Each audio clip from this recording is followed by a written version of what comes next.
2023 সালের 12 মে মেহেরপুরের অতিরিক্ত পুলিশ সুপার হিসেবে যোগ দেন আহসান খান। এখানে আসার পর থেকে পুলিশ লাইনের পরিত্যক্ত জমিতে সবজি চাষের উদ্যোগ নেন তিনি। গত এক বছরেই পাল্টে গেছে মেহেরপুর পুলিশ লাইনের চারপাশ।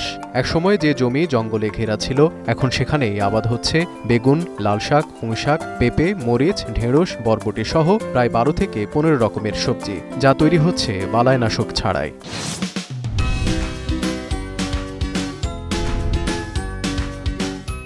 রাসায়নিক সার মুক্ত এবং জৈব সার দ্বারা আমরা এগুলো উৎপাদন করছি। আমাদের ক্ষেত্রে বিভিন্ন ধরনের সবজি রয়েছে, বেগুন, মরিচ, এছাড়াও বরবটি দেখছেন, তরমুজ আছে।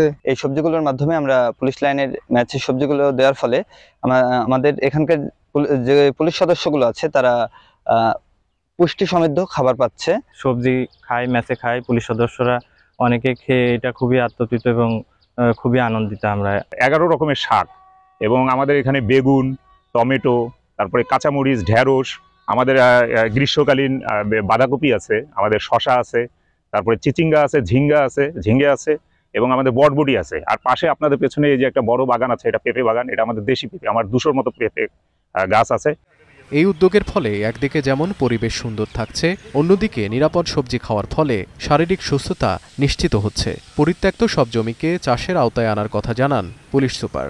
সফলতা দেখছি এবং এটি যাতে আরও ছড়িয়ে যেতে পারে। পুলিশের যে সমস্ত জায়গায়, পতিত জায়গায় পড়ে রয়েছে, সেখানে আমরা চাষাবাদের যোগ্য করে তুলব, যাতে আমরা অন্যের জন্য এটি অনুকরণীয় হতে পারে।